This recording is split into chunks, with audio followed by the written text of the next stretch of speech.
how did you survive it? How do you do that? It's just understood that having boys means chaos. I can't say they're wrong.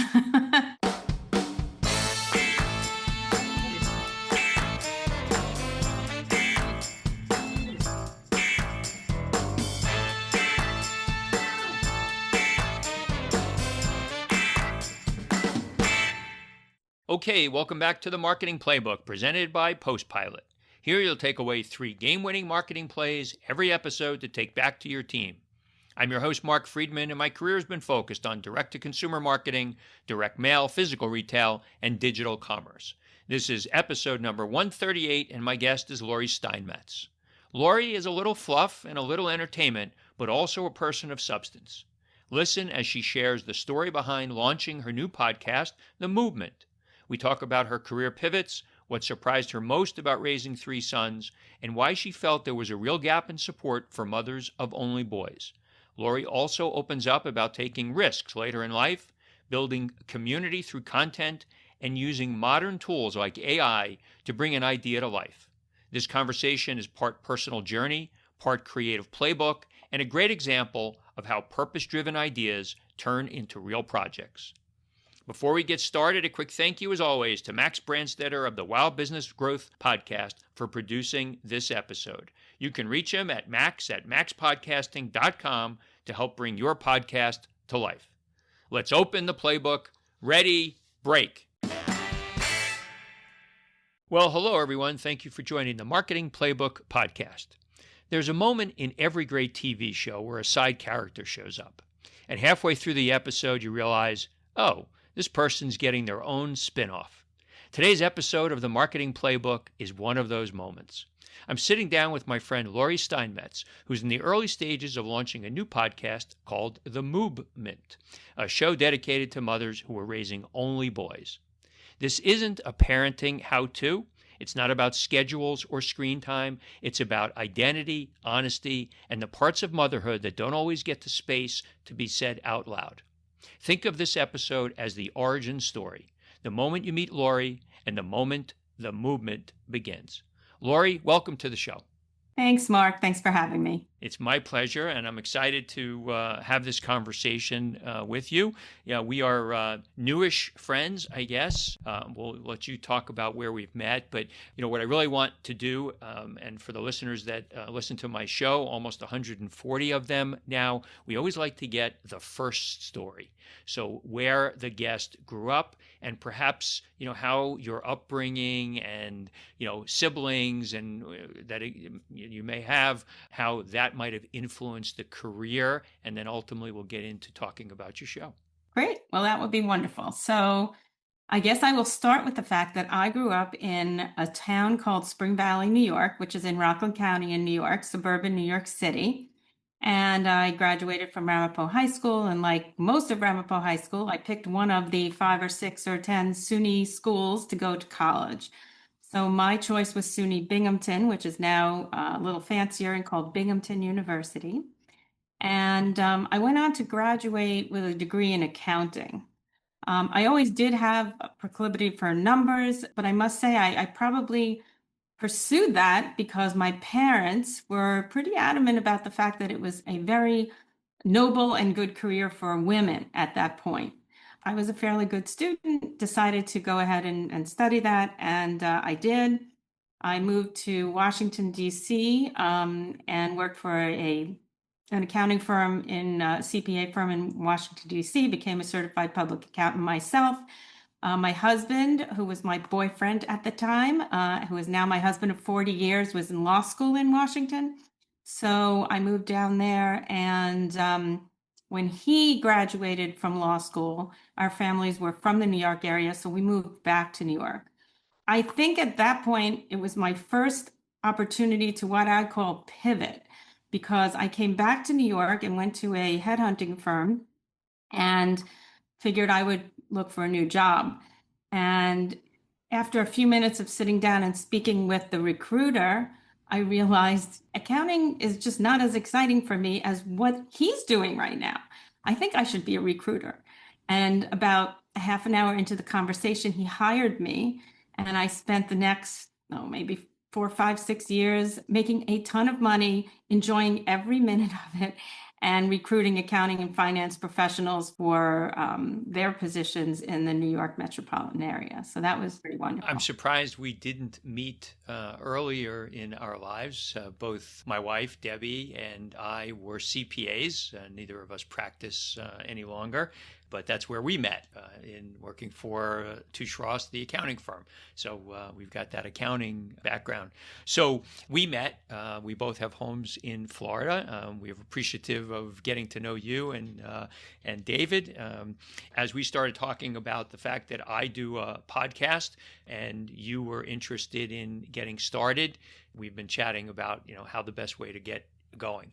I have to admit, as watching you do all your social media and your mug and your logo, you put me to shame. You're doing a great job with all that. But let's talk a little bit about, so explain the MOOBment. It's kind of hard for me to pronounce that, the MOOBment, but talk about what you hope to accomplish with the show. I'll tell you first, it will be a little easier for you to remember and to pronounce it when you realize that the MOOB is my self-made acronym for Mothers of Only Boys. I am a mother of 3 sons. I do not have daughters. I have 3 boys, 3 sons who are now grown men. Throughout my life, I consider myself pretty much an open book. I tell people everything. I'm a big believer in networking. I talk about things that maybe a lot of other people tend to keep private. But for some reason, I realized that my being a MOOB, a mother of only boys, is a conversation that I rarely, if ever, had with other people, other mothers.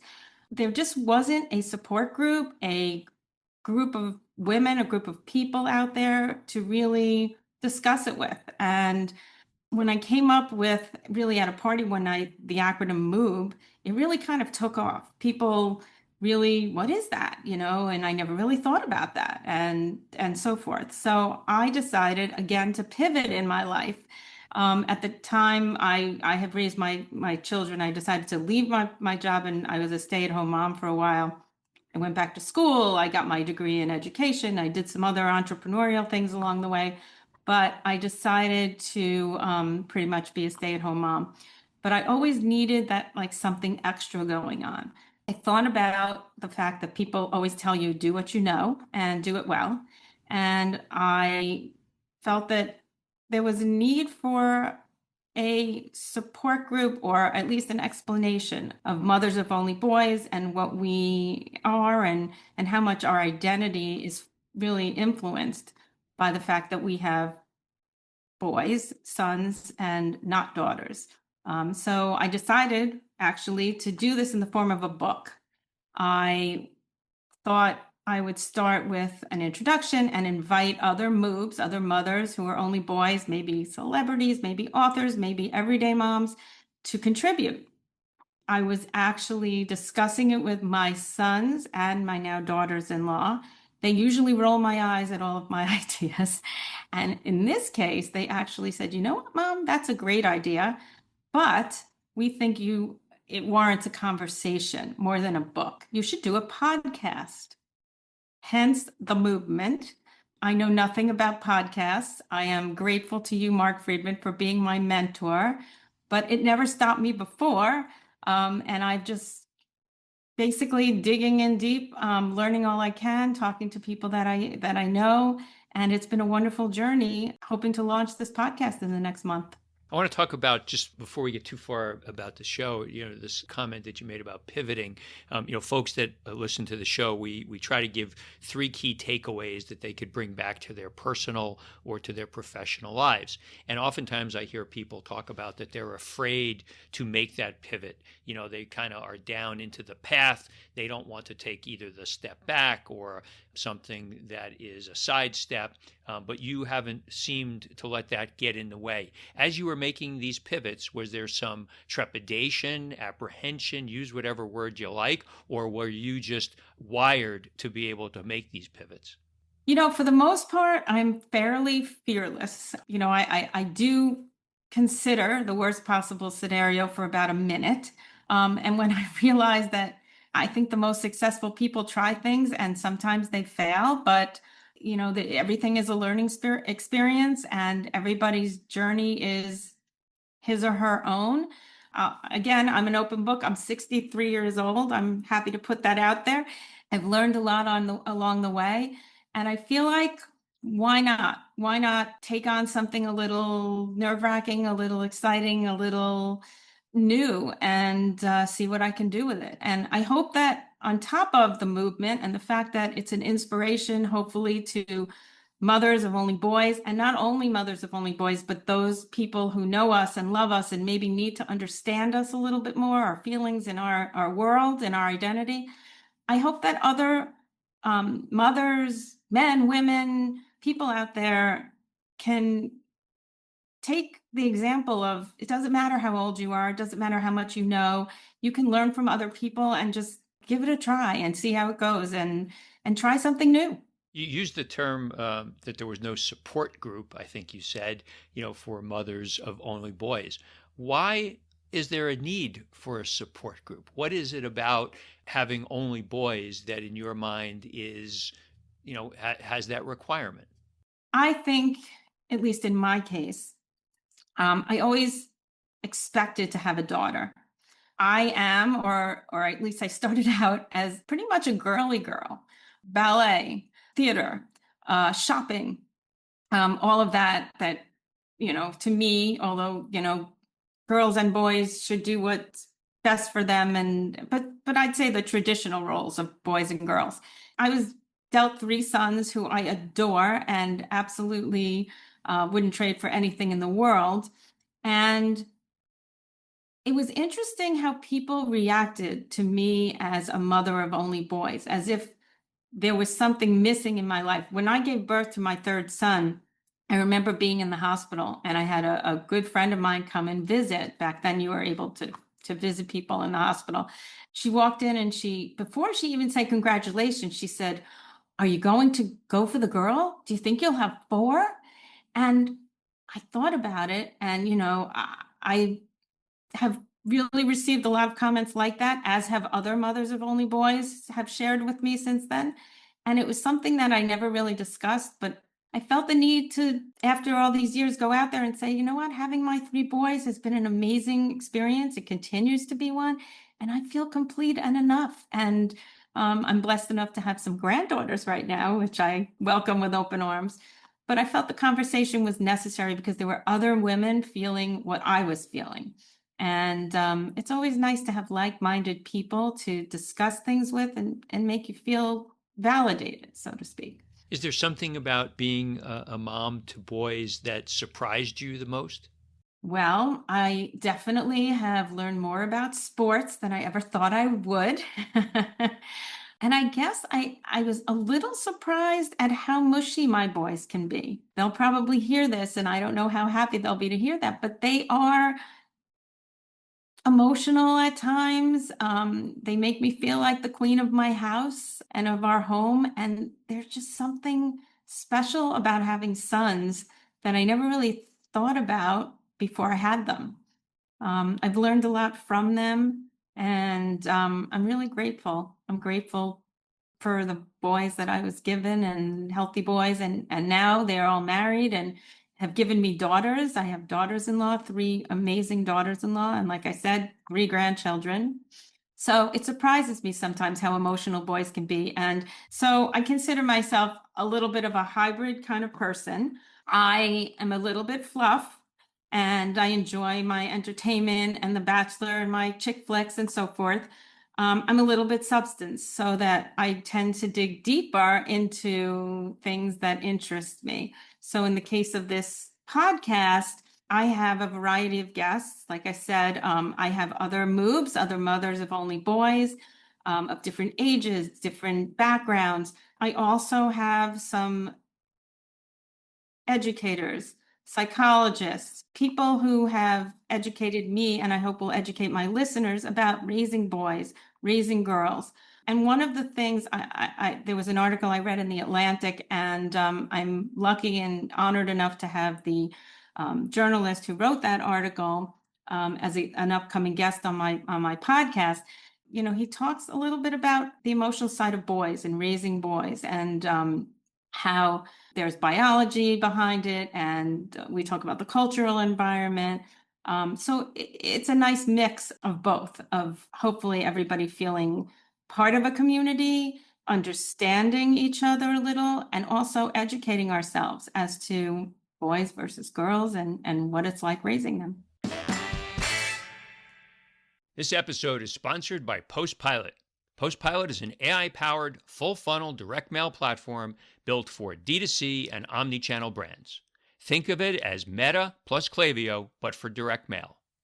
With Postpilot, you can prospect and retarget as you do on paid channels to drive net new revenue, and you can run hyper-targeted lifecycle marketing as you do on your owned channels, sending the right message to the right customer at the right time. Plus, Postpilot natively integrates with Shopify and Klaviyo, tracks all campaign KPIs in real time, and can dynamically pull data from your entire e-com stack into postcard messaging, ranging from loyalty points to quiz responses to subscription anniversaries. And before you say, I don't even have time to think about adding another channel, Postpilot does all the work for you. With their pro plans and above, you'll have a dedicated in-house account manager and expert designer who take care of strategy, planning, and creative, which means you'll be able to launch a new channel while barely lifting a finger, all in about a week. There's a reason brands like Hexclad, Dr. Squatch, and Diane von Furstenberg trust Postpilot for direct mail. Postpilot is running a special offer for listeners of the Marketing Playbook. Launch with Postpilot, and they'll match 10% of your first postcard campaign sends for free. For example, if you send 30,000 postcards, get 3,000 free. Send 50,000 and you get 5,000 for free. Learn more at postpilot.com. What's the hardest part, do you think, about raising boys? I think for me as their mom, once in a while, I don't necessarily identify with them and their likes and needs as much as maybe their dad does. It could make me feel a little left out at times.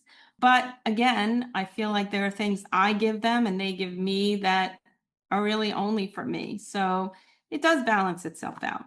But it has its challenges, as I suspect, although I don't have daughters, that would be as well. I speak to mothers of girls and mothers who have boys and girls, and they have their challenges as well. So like I said, I think we all have our own journeys, and it's what you do with it that matters. You mentioned before that you learned more about sports than you might have expected. Are there other things that, raising, three boys, how it may have changed you as a woman? Absolutely. And one of the things we address on this podcast is how raising boys affects your identity as a mom, as a person. There is no doubt. I don't think, Mark, you and I have actually been on the golf course together yet, but Not yet. You would remember that, Laurie. I would, and as you would you. I don't think I would be playing as much golf as I do if I didn't have my boys.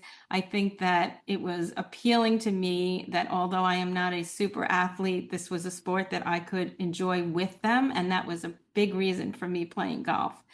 And as a matter of fact, I do play with them often, which is really terrific. So yes, it's shaped me in my knowledge of sports. I know much more about the New York Knicks and the New York Mets and the New York Yankees and the New York Rangers than I ever would otherwise, although I do like sports anyway. But, it's definitely a part of who I am, having three sons. Is there some kind of reaction, that you might get from, folks as you've met new people over the years and you start talking about your family life and it inevitably turns into, how many children do you have? And, oh, I have three boys. Is there a reaction to that often? Almost always. How did you survive it? How do you do that? It's just understood that having boys means chaos. I can't say they're wrong. We had a very loud, boisterous house growing up. Boys tend to multiply. So while I had three boys, I always had all the neighborhood boys as well. There were balls bouncing, and every surface of my house was a sports field. But with that came so much joy. It was wonderful. And then as the boys grew up, the girls came. So we had a little bit of everything. Something strikes me that, and I'll let you answer this question. There's a listenership for a podcast about moms that only have boys that's wider than just moms that have boys. Who do you hope will listen? Because I'm going to assume that everybody can get something out of it. I want to make it clear that this podcast is called The MOOBment, which is Mothers of Only Boys. But I'm hoping that the listener audience will be mothers of only boys and those who know and love and want to understand us. That clearly means the men in our life. That clearly means everybody, our friends, our family, everybody in our life. We all know it takes a village to raise your children, and it takes a village, meaning friends, family, everybody out there. I think also that having the conversation and having other people listen to the conversation makes people understand and maybe be a little bit more thoughtful in their comments, understand a little bit about what it's like walking in the shoes of being a mother of only boys. And I'm hoping that, again, there will be a lot of substance and psychology, biology. We will talk about self-care as a parent and how important it is to take care of yourself as a mother or father. I will, at some point, interview my boys. I will interview my husband because being, as he says, now a doob, a dad of only boys, is an experience of its own, and him taking care of me as a moob when I have a meltdown every so often is part of his journey. So I really do hope that other people besides mothers of only boys will listen in. You've done obviously a lot of research about this. Are there other places that people can get information or, become part of a community of moms with only boys? Or did you start this because you felt like there was this huge void out there? I did start this because I felt there was a void. I did reach out. Like I said, I've read articles.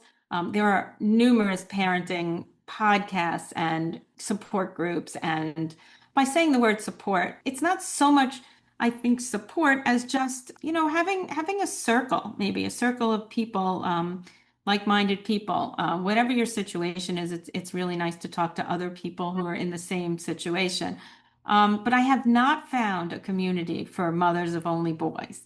I'm not sure why that is, because it's really hard to know that at this stage of life, with all the media and social media out there, I mean, we have a lot of hashtag boy moms, things along those lines, but really no conversation specific to mothers of only boys that I could find. And if you were thinking about, a mom that's going to listen, or anybody for that matter, that's listening to one of your early shows, what are you kind of hoping that they come away with after listening to it? First of all, I really hope that people realize that we can all learn from each other, from our experiences. We talk about pivoting. I know, as do many people, that we learn from our elders. There's another podcast that I listen to out there called Wiser Than Me, and it's hosted by Julia Louis-Dreyfus. It's wonderful. And we have, many, many people with much more experience than I do who have things to offer. I also hope to start another podcast down the road called Younger Than Me or Younger Than We, because I've realized along this journey, I learn an awful lot from people younger than me. I would like everybody to realize that, the more you network, the more you talk, the more you learn about whatever it is going on in your life, the better educated you are, the better you feel. And, creating community is really what it's all about. Well, this sounds really interesting. I'm glad that you're really diving into this. It seems really important to you, and you're very passionate about it. So, congratulations. We're down to the end of our first show, but before we do our little fun thing, so what's the one last thing that you want to leave the listeners with as they think about, wow, I'm going to go listen to this show? Again, this is a conversation that everybody needs to hear. I think that everybody out there, every listener, knows a moob in their life, probably many moobs in your life.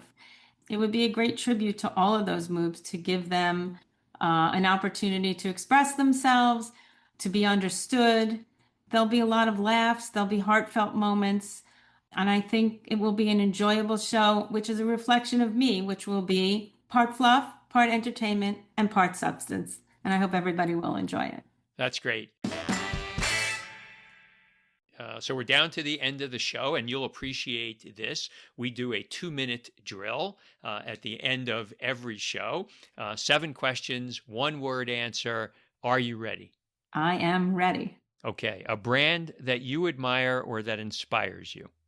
Little Words Project. I actually am wearing the bracelet right now. I wear a MOOB bracelet from Little Words Project. And they are, as a matter of fact, the founder is a MOOB herself, Adriana. They really care. She started the company about caring about people. And I know it's a one-word thing, so go on. Nobody ever sticks to one word. Favorite app on your phone? Calm. I need to calm down sometimes. The last website other than Amazon that you shopped from? Kindle? Something that you're not good at but wish that you were? Golf. Join the club. Charitable organization that you're passionate about? Oh, Sunrise Day Camp. They support kids with cancer.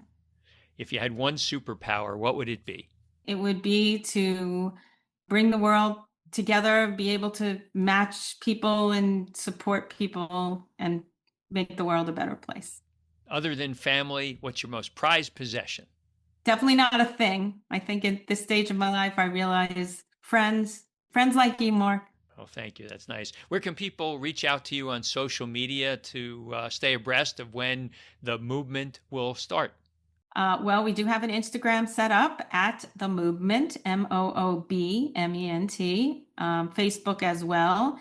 We will also have a website, www.themoobment.com. Awesome. Well, I wish you great success with this. We'll be listening as soon as the first episode comes out. Best of luck, and I'll see you soon. Thank you so much, Mark. Thanks for everything. That's it. Today's game ball goes to Laurie Steinmetz for coming on the Marketing Playbook. To me, today's 3 game-winning marketing plays were as follows. Number 1, mothers of only boys are not alone, and their experience deserves its own conversation. Raising only boys comes with unique emotional, social, and cultural dynamics that are often overlooked. This podcast exists to create community validation and shared understanding for MOOBs, mothers of only boys. And number 2, raising boys challenges assumptions and teaches unexpected lessons. From emotional depth to connection through sports and shared interests, boys often defy stereotypes. Laurie's experience highlights how much mothers can learn from their sons when they stay curious and open. And number 3, it's never too late to pivot, create, and build something meaningful. Whether it's changing careers, starting a podcast, or embracing new tools like AI, this episode underscores the power of lifelong learning, fearlessness, and saying yes to new chapters at any stage of life. Thank you, Playbook marketers, for listening to another episode. If you want to check out more pages of the Marketing Playbook, make sure to subscribe on your favorite podcast spot and leave us a 5-star review on Apple Podcasts. Until next time, the devil is in the details.